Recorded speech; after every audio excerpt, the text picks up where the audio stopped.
Sejumlah perkembangan terakhir telah membawa invasi Rusia ke Ukraina memasuki fase baru. Realitas perang telah berubah banyak setelah berlangsung sekitar 2,5 tahun.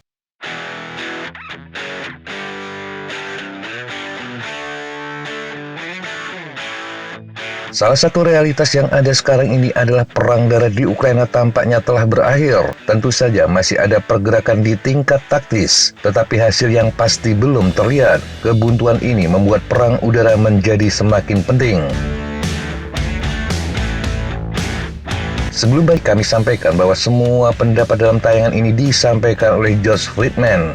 Bagi yang mengikuti perkembangan dunia geopolitik dan geostrategis, nama Josh Friedman seharusnya tidak asing. Dia adalah seorang peramal geopolitik dan ahli strategi urusan internasional yang diakui dunia. Dia juga pendiri dan ketua Geopolitical Future. Friedman merupakan penulis buku terlaris versi The New York Times. Bukunya yang paling populer, The Next 100 Years, tetap relevan karena ramalannya yang akurat. Friedman telah memberikan pengarahan kepada banyak organisasi militer dan pemerintahan di banyak negara. Jadi, kalau ingin meremehkan pendapatnya, sebaiknya pikir-pikir dulu.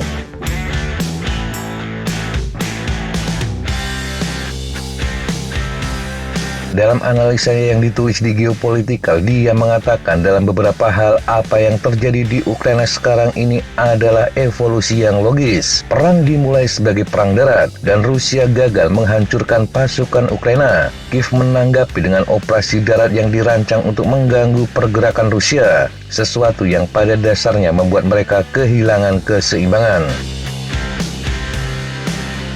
Menurut Friedman, hampir tidak ada keraguan dalam benak banyak orang bahwa Rusia memiliki tenaga kerja dan kemampuan untuk merebut kota-kota penting, dan bahwa seiring waktu mereka akan memenangkan perang. Namun dalam perang tidak banyak keraguan adalah dasar yang meragukan.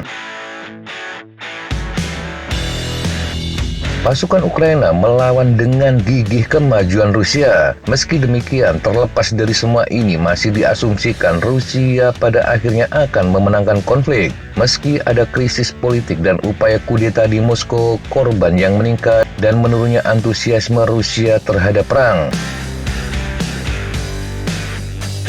Banyak perang yang berakhir dengan pertumpahan darah. Seringkali negara yang menang adalah negara yang memiliki lebih banyak darah untuk ditumpahkan. Dalam Perang Dunia Kedua, perang darat memang berdarah, tetapi diimbangi oleh konsep kekuatan udara mekanis yang relatif baru.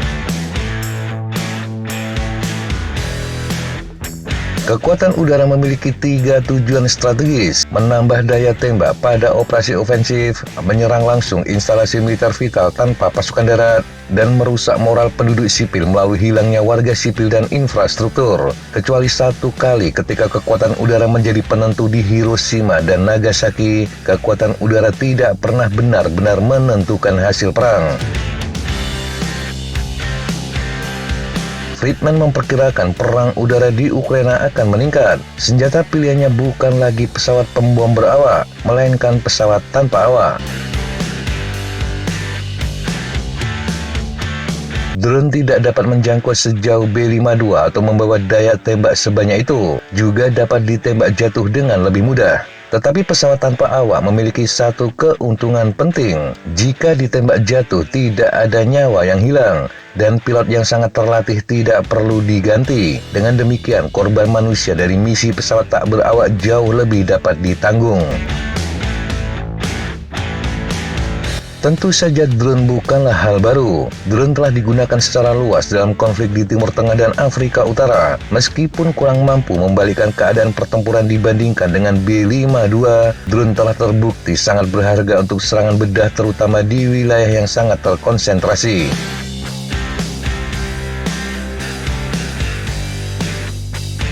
Drone telah digunakan terhadap warga sipil, meskipun tidak pada tingkat yang digunakan oleh pembom dalam Perang Dunia Kedua, dan dia memperkirakan hal yang sama akan terjadi di Ukraina karena biaya drone menurun dan daya ledaknya meningkat. Begitulah logika mematikan dari perang drone.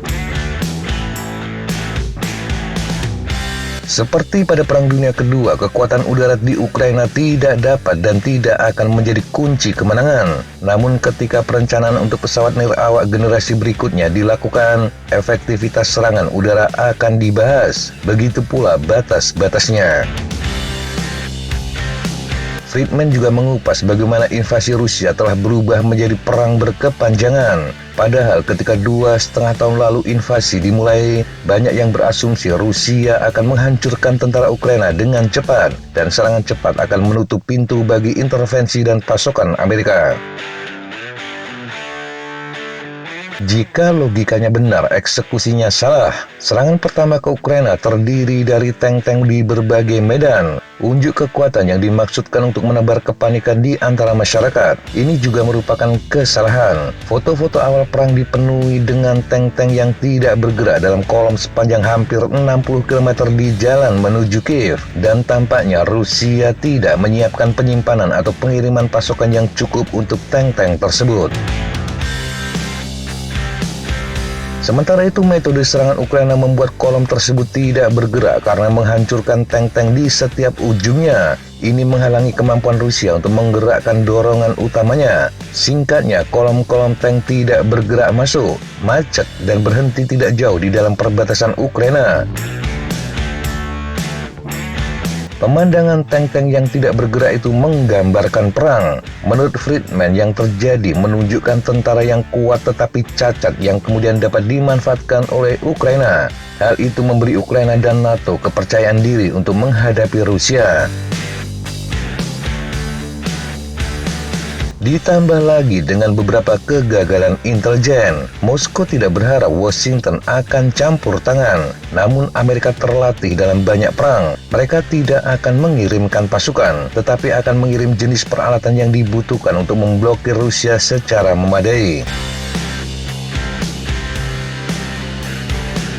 Moskow juga melebih-lebihkan ketergantungan Eropa pada minyak dan gas alam Rusia. Mereka berasumsi secara keliru bahwa Eropa, terutama Jerman, akan menolak untuk bekerja sama dengan NATO. Sebaliknya, Eropa telah mencoba dan cukup berhasil untuk menemukan vendor lain dan memprioritaskan transisi ke energi hijau. Moskow mengira Ukraina lemah dan terpecah, dan menyimpulkan bahwa invasi akan dengan cepat menghancurkan pasukan Ukraina dan memungkinkan pendudukan Rusia. Waktu adalah yang terpenting. Setiap menit perang yang berlarut-larut adalah menit di mana Amerika dan NATO dapat campur tangan. Rusia tidak memperkirakan hal ini terjadi hingga tidak merencanakan perang yang panjang dan mahal, dan Moskow telah membayar kesalahannya sejak saat itu.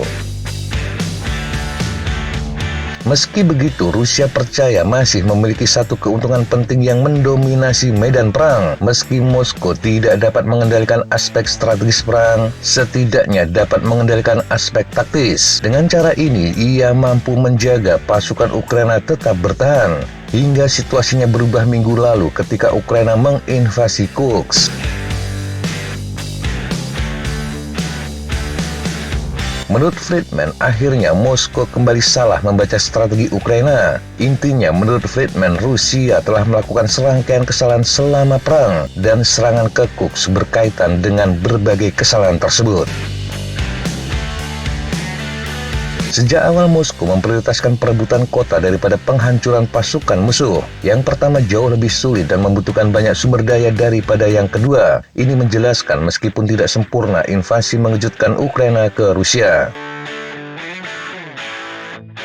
Setelah gagal merebut seluruh Ukraina, Rusia sekarang harus mengubah strateginya atau menghadapi resiko kegagalan yang lebih besar. Sejauh ini, keputusan yang diambil menurut Friedman telah membuat keberhasilan menjadi mustahil.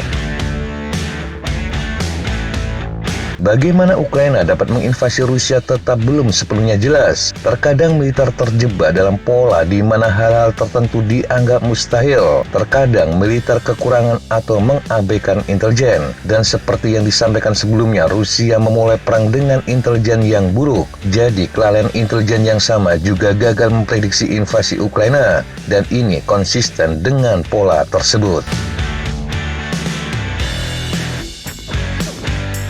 Dalam beberapa hal, penyebab invasi kurang penting daripada fakta bahwa serangan itu benar-benar terjadi, dan Friedman menilai serangan Ukraina ke Kursk telah menjadi realitas baru dalam perang Rusia melawan Ukraina.